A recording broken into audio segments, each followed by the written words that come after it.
Welcome to the Carrot and Stick podcast, a podcast focused on helping sales managers and sales leaders to level up so they can have more impact in their role. Today, we're sitting down and talking with Richard Smith, the VP Sales at Allego. I've known Richard now for many, many years, formerly being the co-founder and VP Sales of Refract. He's written a book called Problem Prospecting. It's nice to be able to call yourself an author. And the man has some entertaining content on LinkedIn is the best way I can describe it. Today, we have a really good conversation going through a variety of really important areas to sales managers and sales leaders alike, from coaching on what happens outside of calls, not just what is said on calls themselves, recognition and giving that to people, maybe more than we feel comfortable doing. That's where it has real impact. And then most importantly, and the final one for me, power shifting over towards the buyers. We're in an age now where sellers aren't the ones in full control of deals. Buyers can go and get reviews. They can speak to people in their networks. There are many things they do without you being involved. And Richard has some really good tips here on how you can help your sellers think more about the buyer's context. Outside of that, we get some top tips, some book recommendations, and a couple of great stories as well as some good laughs throughout the whole thing. So without further ado, Richard Smith, VP Sales at Allego. Richard, absolute pleasure to have you on, mate. Thank you so much for giving us the time. First and foremost, VP Sales at Allego. Talk to me about that. What does your role look like? What are you responsible for? How many heads report into you? Just give us that full picture. Yeah, sure, Derry. Good to be on here. I head up the EMEA sales organization of Allego. We're a US headquartered company. I have a team of 4 account executives and a sales director in that who heads up that team. I also look after a team of sales development reps, and I also have someone in a partnership role that reports into me. I guess my role is interesting. It would be simple to say, I'm responsible for getting the most out of those people and hitting the number, which is, I guess, core to my role. But at the same time, I guess the good part of my role is I also get pulled into doing lots of other different things, such as inputting on new pricing strategies, new kind of product packaging, product innovation, stuff that I really like. It kind of takes me back to the early days of when we were started at Refract, where you were kind of, what's the phrase? A master of nothing, but a jack of all trades. Jack of all trades. That's it. Yeah. So it's very. But I being part of this larger organization, I have to work very closely with my US counterparts, and really I kind of see my role as being the person who is the conduit between strategic business decisions, making sure they're communicated so that we can sell as effectively as we possibly can over here. Love that, mate. I think I'm very much with you in that kind of the wearing of many hats is very fun. Yeah. Every day is varied. There's always something new going on. And it's not to say I get bored doing the same thing every single day, but the variety is the spice of life. So here we are. Awesome. We had a quick chat just before we came on air, but I want you to go through them again. The 3 areas that you want to go through today are all inside that umbrella of sales management. Give me those 3 areas again. If you can't remember them, I'll read them out to you.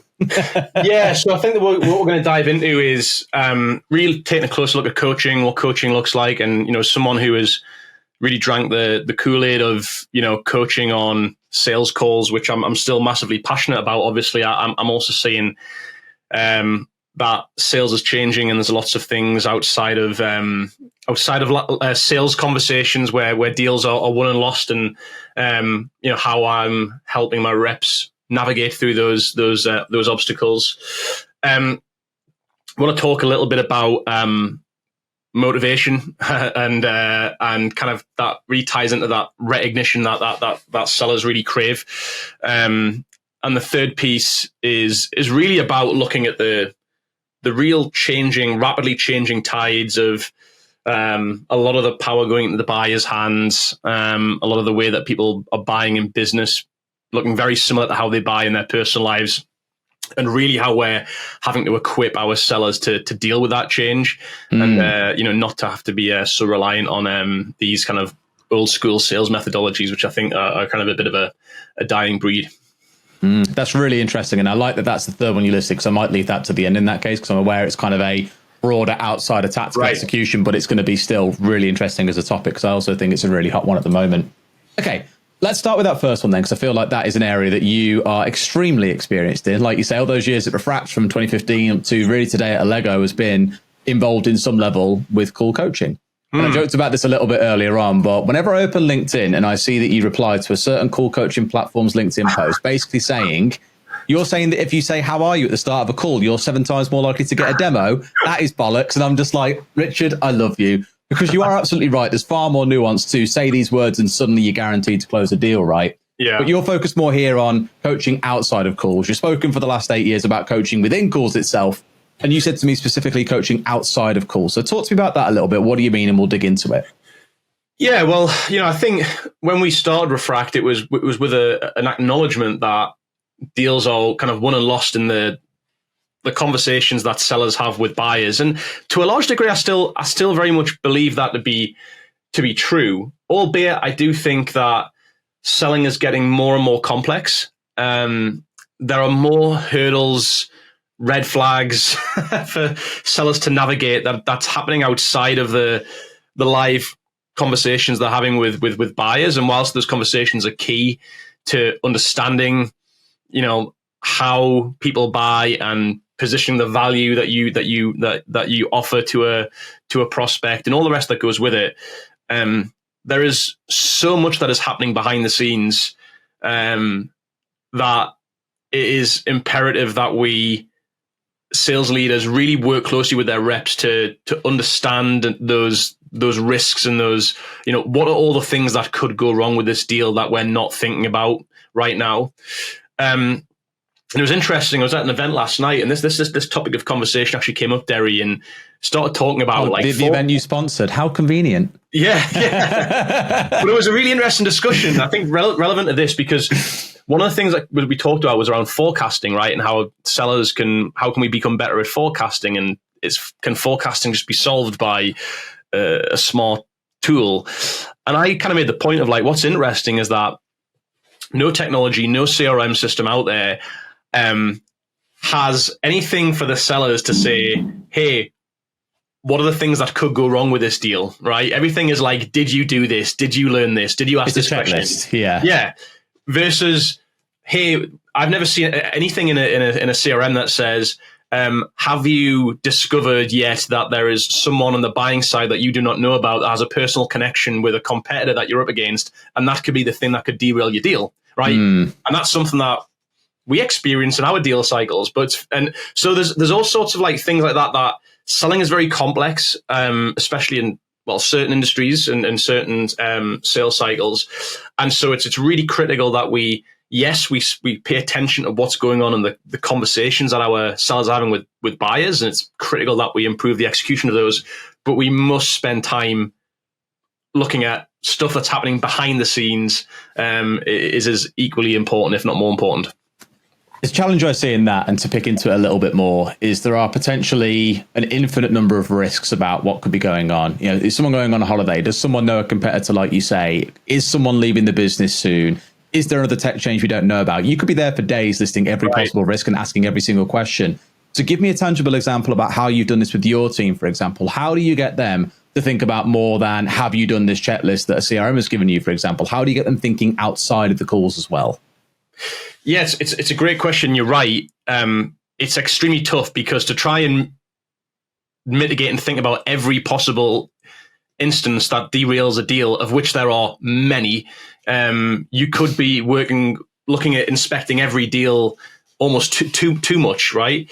But I think part of it starts with that question of what could go wrong. Based on what you've learned so far, what could go wrong here? What are the risks? Or what are sometimes the things that have been mentioned or the things that you've heard that even gives you a slight element of concern? And let's spend time talking about that and understanding how much of a concern is that. Is that something that we should bring up with the buyer now versus inevitably finding out about this in 2 months' time and we waste time on a deal that we were never destined to win? So for me, it starts with asking that question of like, what could possibly go wrong? What if there's anything inside that gets you concerned about this deal? What is it? I think the other thing as well is using your intuition as a seller to be able to like spot things. And like an example of that is spotting things on LinkedIn. Hey, has someone new joined that business that potentially could be a powerful voice in this deal that wasn't involved in it before? Is this company hiring for somebody that they're not taught, they're not mentioning that when you're speaking with them, but that person could come in and have their own opinion on things. They may say, hey, let's actually put this on pause until Derry joins the business. Are you seeing changes in, hey, this company has just made layoffs, or their team size is reducing? Is that a risk, this deal, that they suddenly say, hey, actually we've actually got bigger problems on our hands and we need to, we have to put a pause on this? So as a seller, you should be always kind of, I guess, on red alert, and you should always be like looking for these things. And sometimes these things might mean nothing at all. But the more that you are aware of it, I think it makes that paranoia can be good as long as you don't let it overwhelm you. And I think it's the stuff that you can proactively bring up with buyers and helps you get clarity, because there's nothing worse than not calling out the elephant in the room sometimes, and inevitably, that hurts you, 2-3 months down the line when you sank a load of time into a deal that you were never going to win.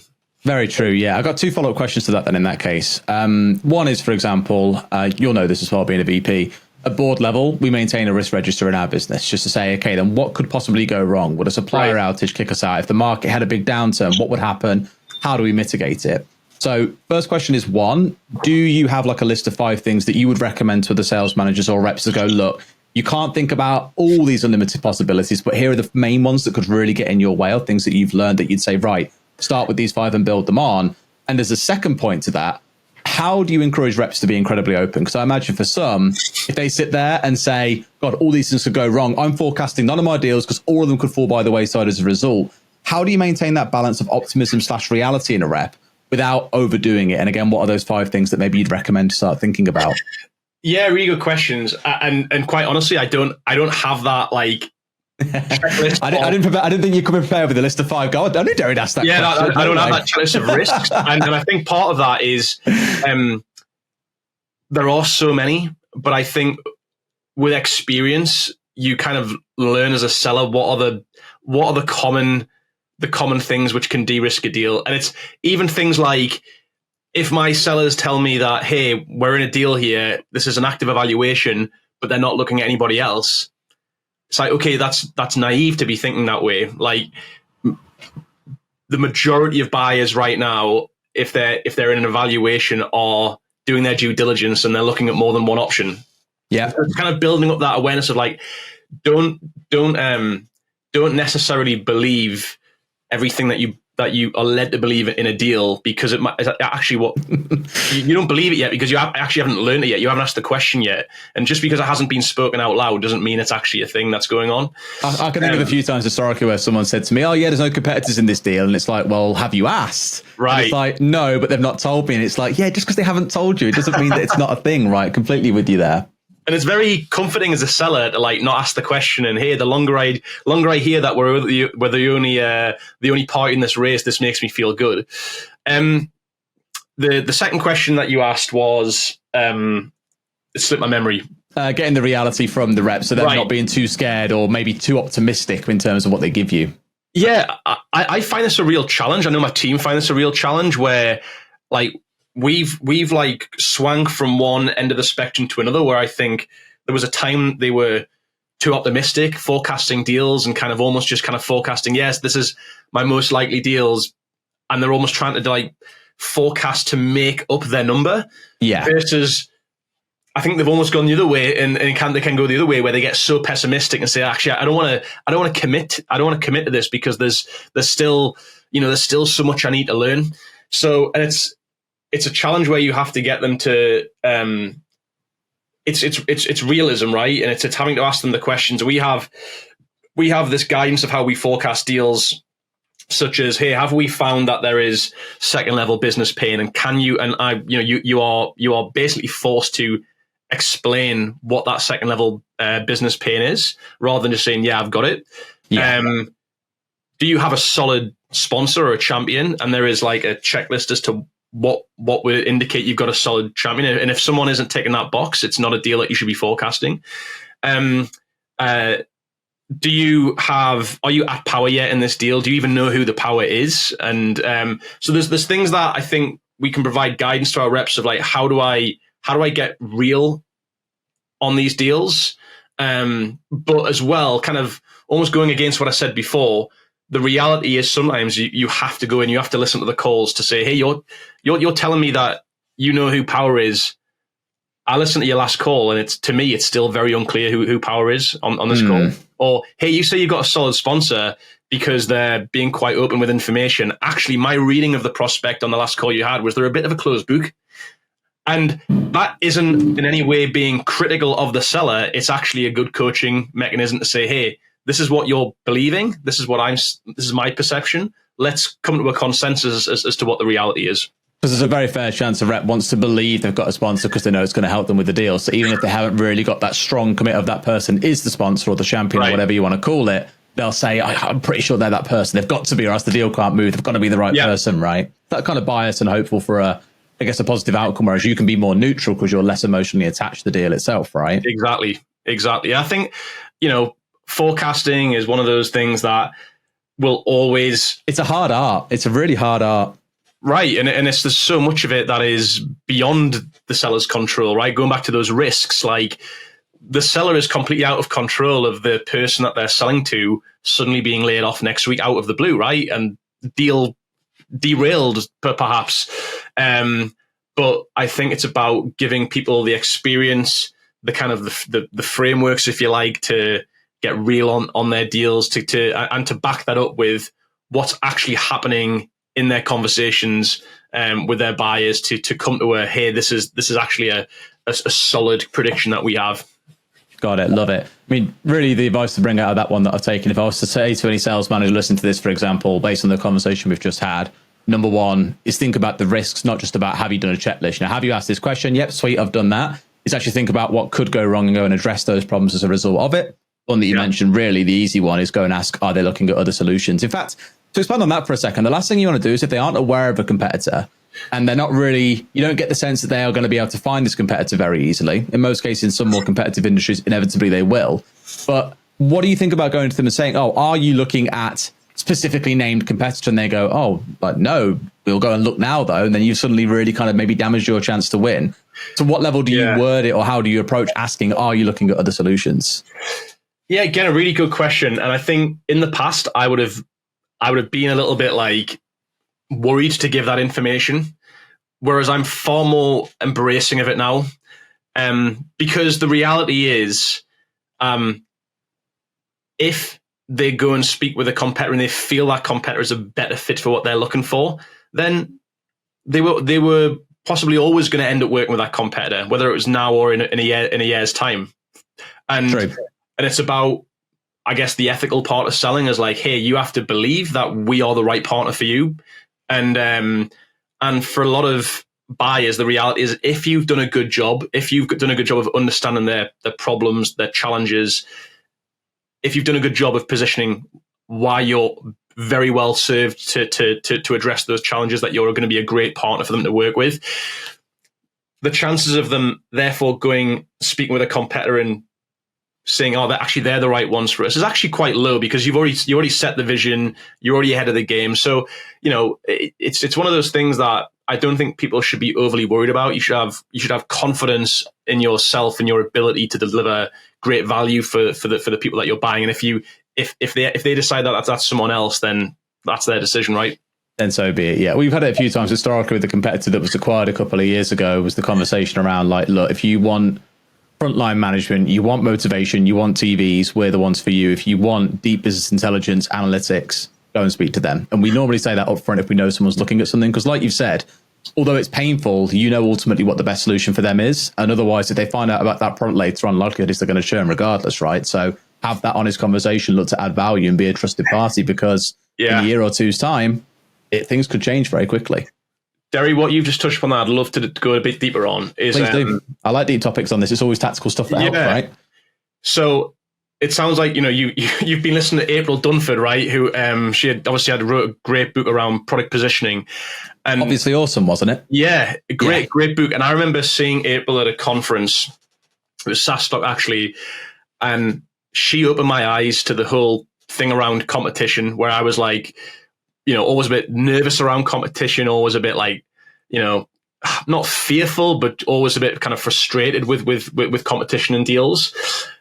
And she totally changed my whole perception. And you just demonstrated exactly how, where I ended up getting very comfortable saying to people, hey, if you were to come on this call and say that this and this was really important to you, I'd be honest, I'd say we're not the right partner for you. You'd actually be better off going to work with those guys. However, what I've heard you say is that you're looking to solve this problem. And typically when I hear that, that's when people would normally work with us. And this whole product positioning of telling people, actually, in these situations, this is where your competitor is better served to meet their needs. But in this situation, this is where you're best served. It has this like amazing resonance with buyers where they feel it's trust, because they feel like you're being honest and not just trying to force them to sign a dotted line, right? 100%. And they just feel like they're at the right place. As long as you can back it up by saying, but what I've heard from you, Mr. or Mrs. Prospector, you've got this problem and this problem. As long as you can say that, and it just totally transformed the way like myself and my team really deal with competitive situations and just feel more comfortable with them. I love that. That's like an extended nugget that I didn't expect us to get into, but I like that. I might just try and pass it on to our team and say, actually start thinking about saying this instead, because it's a really good point. I like that. Thanks, Rich. I've learned something today. Perfect. Now, onto our second area. It's an interesting one, because when we went live and asked you what the 3 topics were, you said motivation. When I asked you before we went live, you stopped halfway through saying the word motivation and said recognition instead. Yeah. So you had a little bit of a change there as well. And you said really it was around sellers, craving it, wanting it, really benefiting from it. Why did you stop short of saying motivation? Why did you hone in on recognition in the first place, but then change later? Yeah, it's a really good call out and observation, because I promise I'm listening to you, mate. Because the two are actually very different, and whilst they may be connected, they are very different. And actually, it's the recognition piece that I think, for me, I've learned, and I continue to learn the hard way with this, that you can never underestimate how much recognition people crave, quite frankly. And different people have different levels of craving for recognition. And for some people, it is the thing which motivates them. So that's where the connection is. And I've definitely been guilty of not being as proactive with recognition. And it would be very easy for me to say, why do people just want to be praised and shouted from the hilltops? Like, I didn't need this. Very easy for me to sit there and say that. But not everybody's like me, and different people are built and wired differently. And I've definitely been guilty of not doing it enough. I've definitely been called out for not doing it enough, and rightly so in hindsight. And that recognition can be as small as just doing a little shout out on Slack to the whole company about something that someone has done that that they've been working hard on. It could be as small as, hey, like improving a specific skill, or it could be on, hey, that they have, had their best week of meetings created in the past quarter, or whatever it might be. Or it could be at the end of a working week, just sending a little text to one of your team, just recognizing something that they've done that week, and that they're finishing the week with a big smile on their face when they get that, in possibly a way that goes beyond like, hey, I'm gonna earn this much commission from this deal I've just closed. So yeah, that's just one thing that I've learned. It's a lesson I think I've learned the hard way. I'm still trying to get better at it, quite frankly, is that people crave recognition more than you would probably believe and are aware of. I love this topic, because recognition for me is such a big one. Like, the background being in video games development, like the reason why people come back and play video games a lot and get addicted is the feedback cycle of do an action, get a reaction. Dopamine feels good, and you keep on doing it. And social media is wired exactly the same way, right? Like, you make a post, and as soon as you start seeing likes racking up and people are commenting and telling you, wow, amazing post, it feels good, right? So maybe you like recognition more than you think you do, just in a different sort of shape, right? Very fair. I find it like, even with like we have on Slack exactly the same as you. Like, we have shout outs that we can do when someone hits towards a company value. We'll be like, one of our values is team first always. Shout out to Luke, our SDR, who's done this. He's helped someone get a demo in the calendar. Really well done, Luke. Really appreciate your time for that.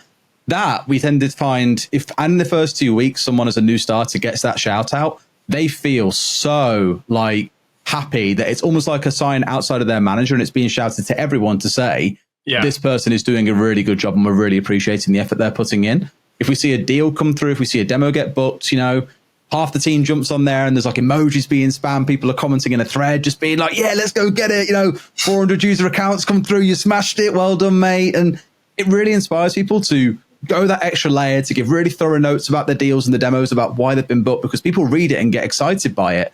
And it kind of sparks that loop of get recognition, perform even better, get even more recognition, keep performing even better. Yeah. And before you know it, the whole thing just runs away from you. And the company is just so invigorated by a simple act of saying thank you or well done. It hasn't even got to be specifically well done on that demo, or the way you said this line was perfect. It can just be thank you so much for your hard work this week. And it's unbelievable the impact that can have.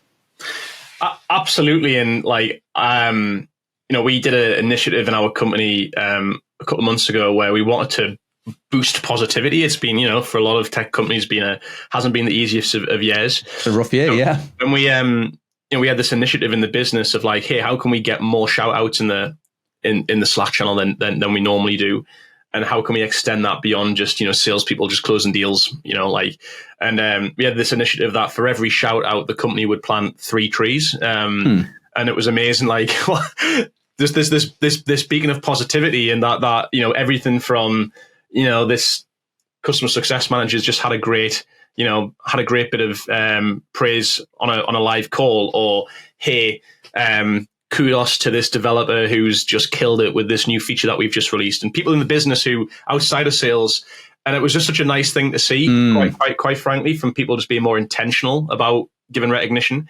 I was just curious to ask you, though, as someone at the top of a company, how much do you crave recognition, and where would you look to get that recognition from? It's funny for me, I've always said my biggest weakness is I like to be liked by people. And for me, it is that level of recognition. And honestly, for me, a lot of my recognition, I get quite a bit from my chairman. Yeah. Every now and then, probably once a quarter, he sits down and goes, Derry, I just want to say, you guys are doing a great job. Like, really keep at it. I'm really pleased with how you're doing. And that honestly means a lot coming from someone that's quite a senior business figure. Right. But then equally coming from my team, it comes back the other way as well, where I'm fortunate in the spot where I've got a leadership team in place who manage sales, marketing, CS, all the rest of it. And my job really is to help them to be more successful by coaching them and helping them through sticky problems. Yeah. And sometimes I'll help someone out, for example, they'll be really stuck on a problem, and I'll go, look, let's take a step back. Let's think about it this way and do this. And afterwards, they'll just be like, I've really needed that. Thank you so much for the help.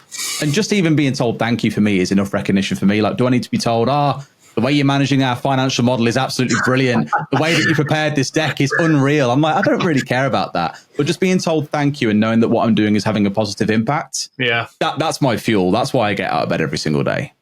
Yeah. No, I mean, I think that's quite probably empowering for anybody listening to this who, we always think the people who have to give recognition are the people who are lower down in the business, right? They like it as well, yeah. Everyone likes it. Absolutely. Even you with your stone cold heart. I know that you like recognition as well. I do. I secretly love it. I do. No, you're right, though. I think, again, I kind of maybe say that people have different levels of how much they want or even need to some degree. But I think everybody in some form or another, gets something positive from recognition, and I think just that phrase of just being more intentional about it is. I've got a question for you, because I think a lot of senior leaders suffer with this. Do you ever worry that you might be, or you're scared of giving too much recognition because you worry that too much of it starts to look inauthentic and it's like you're forcing it rather than it being a very natural, heartfelt thank you? Yeah, I actually, again, you're going to think I'm this kind of stone cold, like... some stone cold Geordie, that's it, yeah. Yeah, like we were brought up in the mines, like, but I actually called this out with my SDR team leader a few months back, where I kind of said, listen, like, it's great that you're given recognition. Said you want to be careful that if you do it too much, it will lose a little bit of its impact. And I think there's definitely something to be said for that.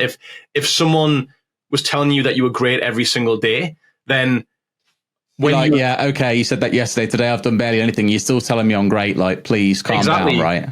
And it's that thing of like, doing doing it less often means I think when it hits, it feels more intentional, it feels more earned, and it feels like, wow, like I've got recognition and I wasn't expecting it. And I think the thing that when you don't expect it, it always hits that much better. So you're right. I think there's a careful balance. I think it'd be wrong for people to just go out and, hey, we need to, just recognize everything that everybody does, because I think over time it will just wear off, and you have to be selective about when you recognize, but you have to be, again, I'll come back, more intentional about doing it more often than you're probably doing it right now.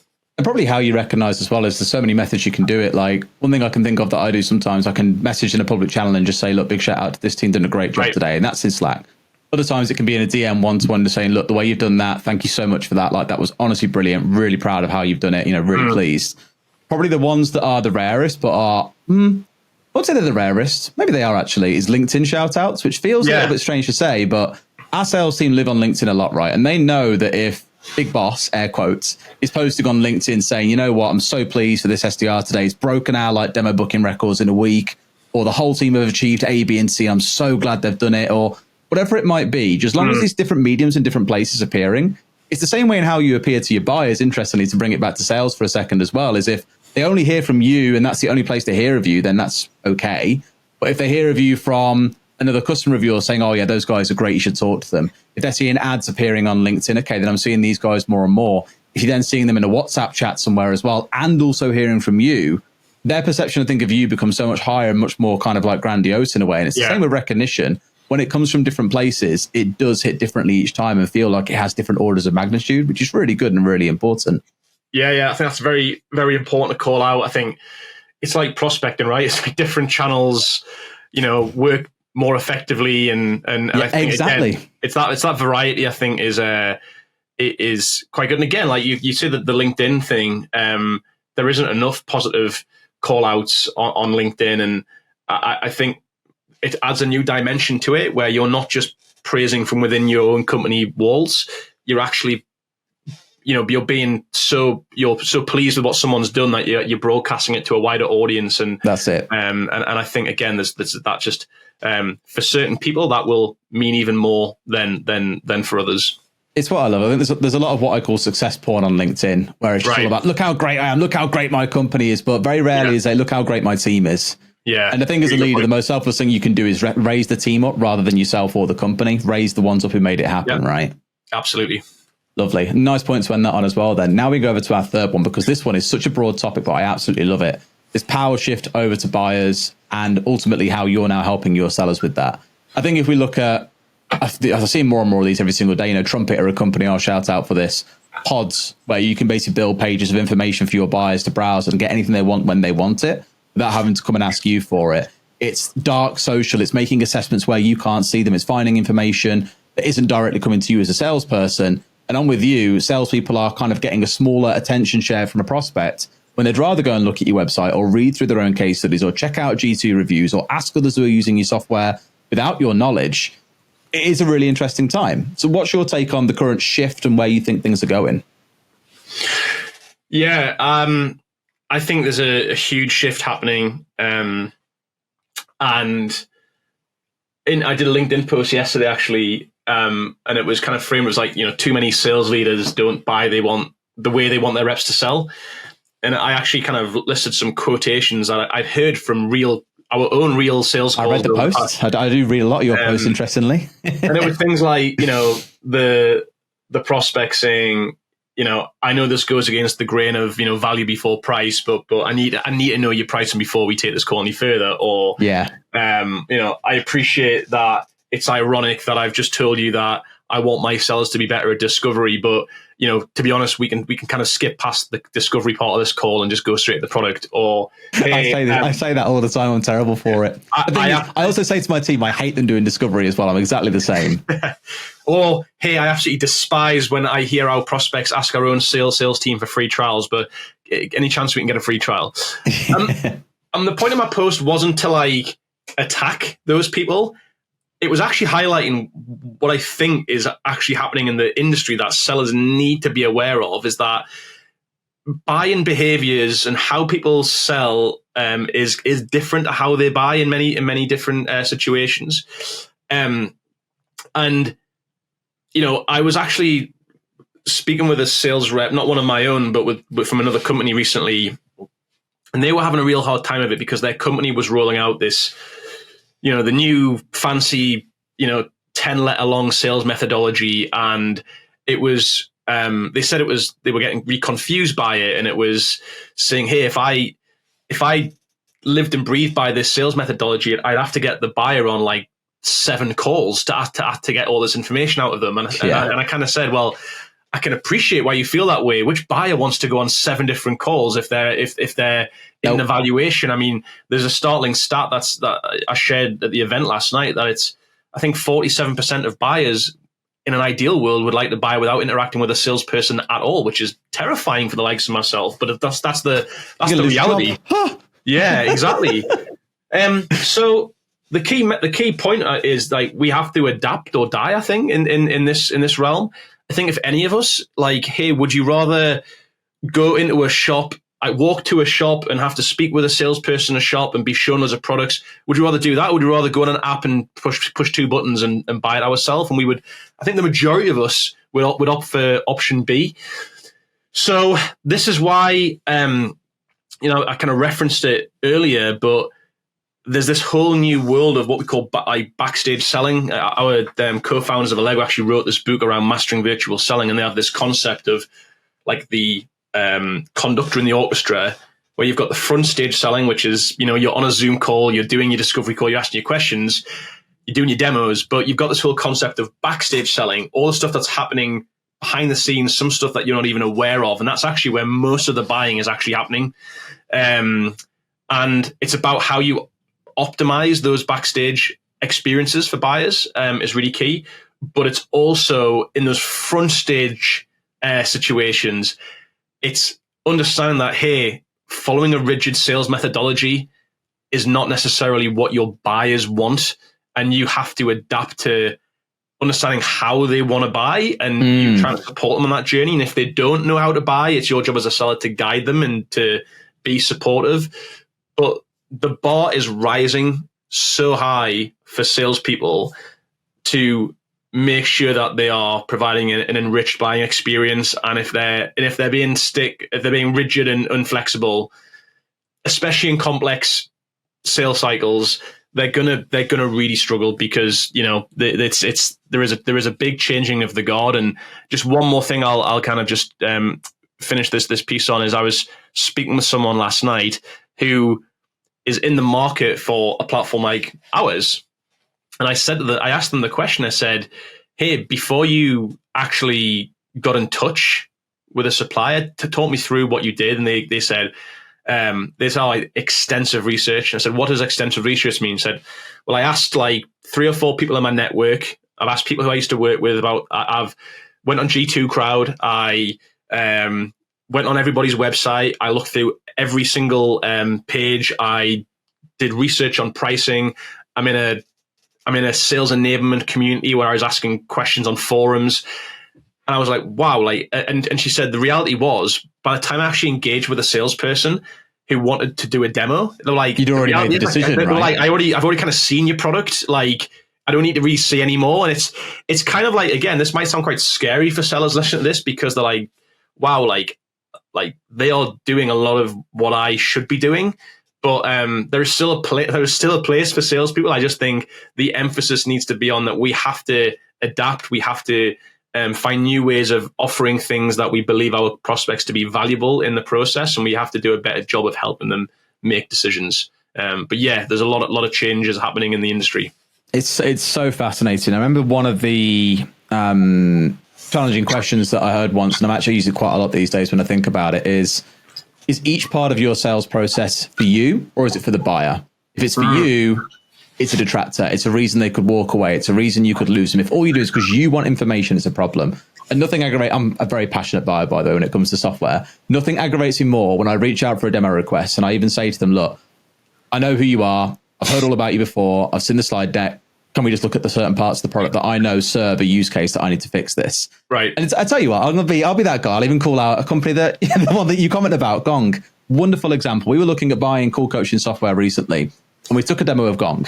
And me and my VP got onto this call expecting a demo. Naturally, it's book a demo. So I wanted to book a demo. Right. What do you land on? A 30-minute discovery call. And I was like, great.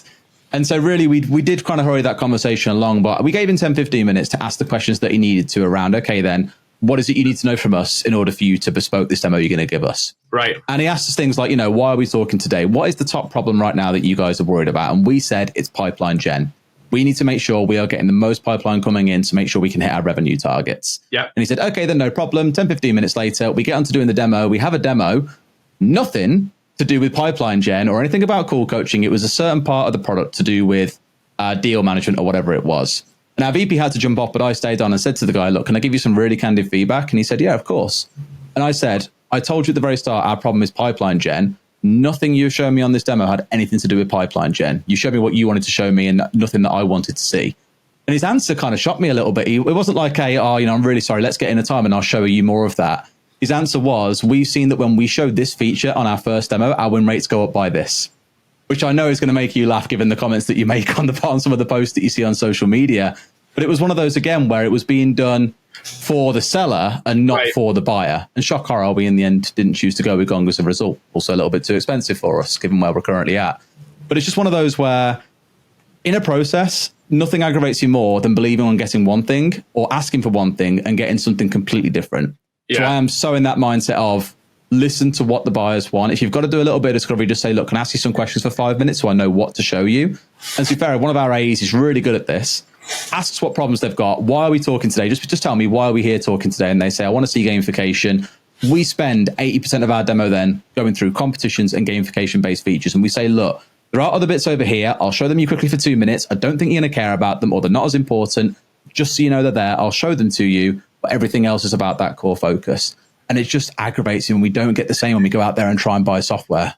Yeah, I think it's really good that you share those stories as a buyer, Derry, because I think that's really powerful. I think all the time. I want to get prospected when I buy software. I'll share it all on LinkedIn. I love it. Yeah, and I think that's what actually a lot of salespeople would crave to hear more of is like what the buyer wants, because ultimately that's all that matters, right? If you think about it, and I think that the key point I want to take from you there is that it's not like our buyers are, it's not like they're completely resistant to answering questions. As long as they understand that the reason you're asking those questions is to help them, and that the result of the answers that they give you, you actually do something with those answers. Spot on. And so it sounds so basic, like Sales 101 when you say it out loud, but the fact this is still happening is concern in itself. But I think that the knock-on problem that's going to face for those sellers who aren't listening to what their buyers want is going to hurt them more and more as buyers just get, their preference is doing more of the buying journey on their own terms. Yep. And so that's why I would also say to anybody listening to this, you also don't need to do a lot right now as a seller to stand out from your competition, to stand out from other sellers who aren't helping the buyers. You just need to be a helpful salesperson, listen, understand, demonstrate how you specifically help what they're interested in, and you're going to be ahead of the game with a lot of other salespeople out there. Completely agree. And I guess the next step ask on that, because it's again all about the tactical side of things as well. You mentioned, how you're helping sellers with that. How are you getting your team to think like this? Are you basically giving the advice you've just shared here a second ago? Is there anything extra you're doing when it comes to coaching with them week on week? How are you getting them more to think in this new way of buying? Yeah, and this has changed a lot in my coaching conversations with my own sales team, if I think over the last 12 to 18 months, where I used to be, and I've admitted this before, I used to be one of these people, if I go back a few years, of saying like, it's critical that you separate your discovery call from your demo. I used to say that. I used to believe in it, and I've totally changed my whole mind on it. I've completely reversed my decision on it, and I'm happy to admit that I wasn't right when I said that. That's what I believed in, but I think that's been modified by this change that I'm seeing in the industry. That you have, and that's what I'm kind of training down to my own team of like, hey, don't be afraid to give the buyer a bit of a flavor of what we do if that's what they're looking for. Ask one question which I always we just try and drill into people, the sellers, to ask at the start of the call, is ask the question, what would you like to ensure that you've seen or learned by the end of this call? And you'd be disappointed if we finish the call and you haven't learned that. And sometimes we still forget to ask that question, and I call it out, right? But that's such a key thing to learn. It's such a simple thing to ask. And as you know, maybe a buyer doesn't want to see a full-blown demo on an initial call. Maybe just giving them, 5 to 10 minutes of something relevant that just wets their whistle and shows them that they're at the right place with the right company, and gets them to want to spend more time with you is enough. So they're just very simple things that I've kind of changed my mind on, but things that kind of are coaching my reps to really focus on asking those types of questions in their calls, to be more buyer centric. I just love that one simple question there. It's probably the number one thing someone could start doing today is ask, what would you be disappointed if you didn't see by the end of this call? Or what outcome would you be disappointed if you didn't get it? And that is so simple, but so powerful. I'd love to be asked that all the time. Like on every demo I'll go on to, so I'd be able to go, right, well, I'm here for A, B, and C. If I don't see those three things, it's a waste of half an hour. Yeah. So I'm totally with you on that. Love it. Awesome. We have gone a little bit over time so far, but I do have a couple more things I want to run through with you. First and foremost, favorite stories. This is one of my favorite things to ask because we get some really fun ones. What's your favorite sales story when something went really right or you're really proud of it? It hasn't necessarily got to be about you. It could be someone that you manage or have managed previously. And then give me a horror sales story. When has something gone really wrong that you kind of sit there and just go, I still can't believe that happened?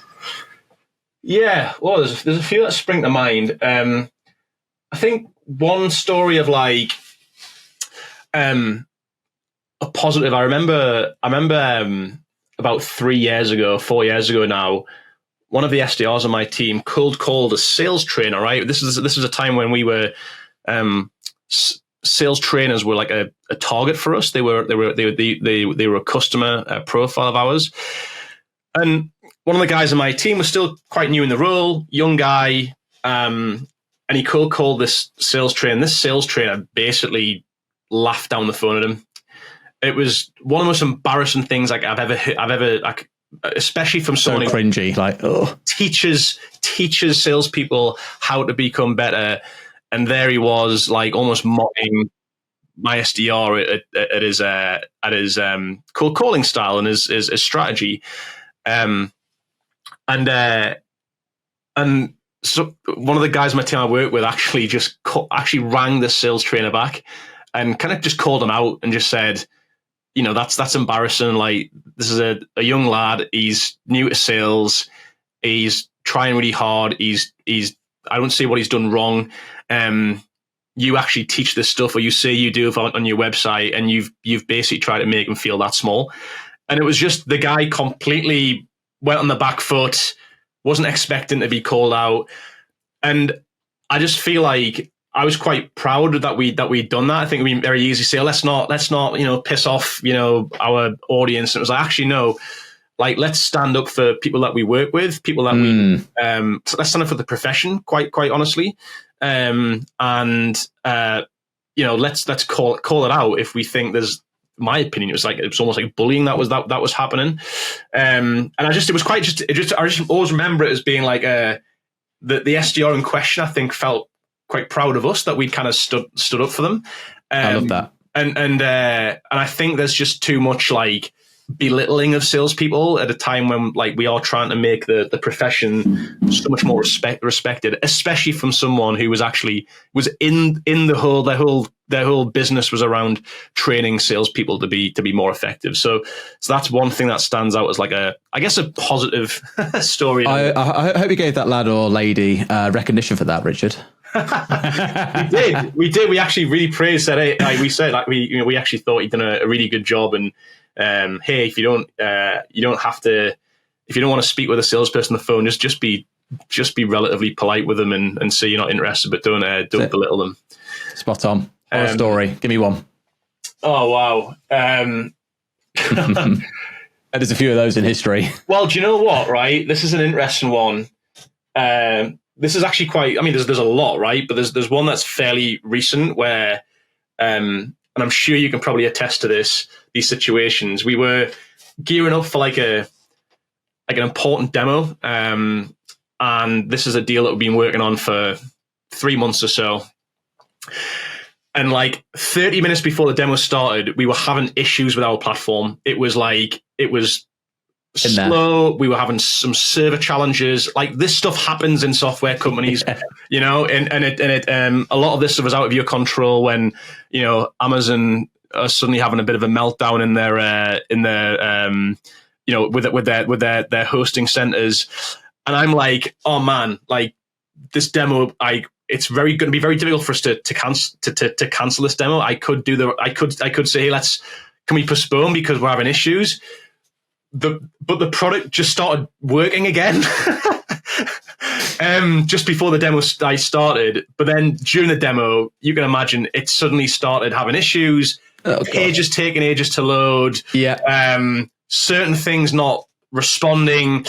And I'm sat there like with a face of horror. And you try, as a lot of experience selling software for a long time, as you learn tactics and approaches to kind of not make, you know, to kind of laugh some of those things off, to distract the buyer from focusing on those things and get them in conversations.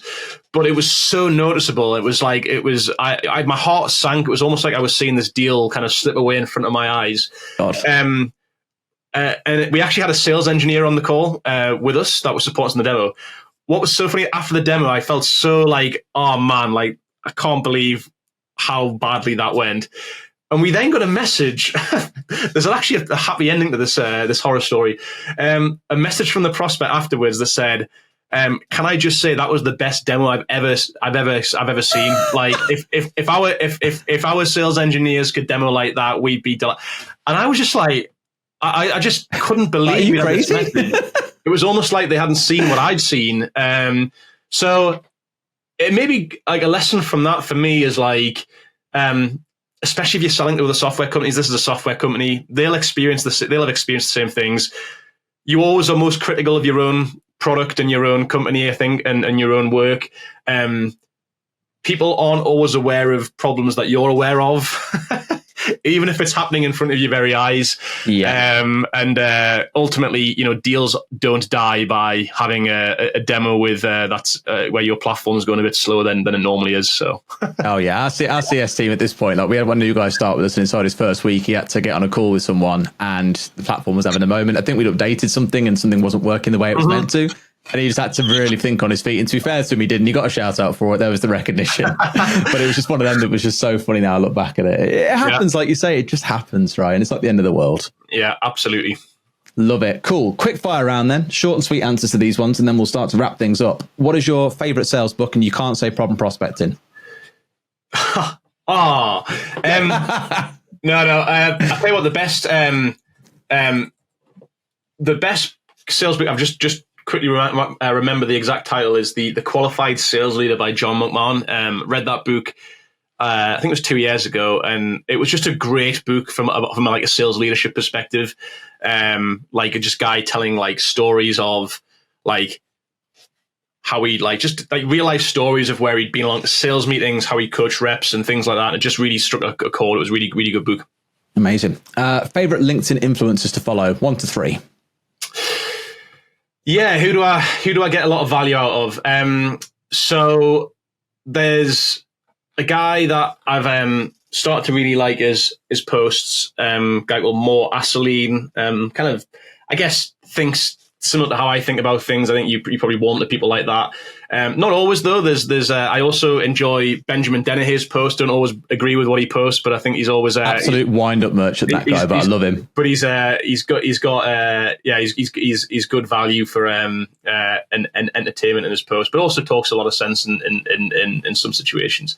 And there's also a lady from User Gems as well. I can't remember her name. I'll see if I can quickly find out, because I don't want to do her a disservice. But she posts some really cool stuff for like AEs that I find really really valuable. I can't remember her name, which is terrible, but I know that she works for User Gems, which is a company that we work with too.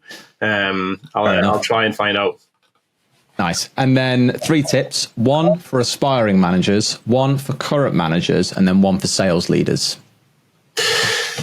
Yeah, one for aspiring managers is ask your current manager how can you help, right? Don't just sit there and wait for people to give you responsibilities. Be proactive. Say, hey, what can I do, even if it's a small thing, to help extend my responsibilities, to take things off your plate. Okay, that's the first one I'd say. For the second one was for current managers. I'll come back to that recognition piece. I think I just be more intentional with it, more intentional than perhaps you are today. Okay. And for sales leaders, one thing, I feel like I've just learned a lot about over the past 12 months is a realistic forecast, even if it's not good, even if it doesn't paint a good picture, is a much better forecast to give than a false forecast. And I like that as well, because I also like to hear that as well, Rich. So I think that's tough advice for anyone to follow. Thank you very much. And then final thing really is on your side, any shout outs you want to give? Where can people find you? What is the right way? Yeah.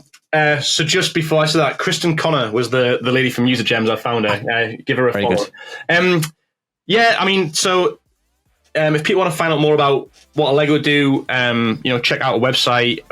Give us the one-liner. What does Allego do? Yeah, so we're a full suite revenue enablement platform. So we do everything from help companies more effectively on board and ramp their new hires. We help them roll out new products and messaging in their sales teams. We make content easier for sellers to find, and we of course help their managers coach their reps to become more effective in their conversations and deals. Check us out on the website if you want to learn more. Equally, connect with me on LinkedIn if you're not already, and I'm more than happy to connect with anybody who's listened to this podcast and would like to hear more of my moments on LinkedIn. Just do it just to see his comments on a certain call recording software's LinkedIn post. Honestly, that's what makes my day every time I open up LinkedIn and see that. Rich, it's been an absolute delight, mate. I wish we could do this for another hour. I'm very sure we could on many more topics as well. Maybe we'll do another one again in the future. But for now, thank you very much, mate. Cheers, Derry.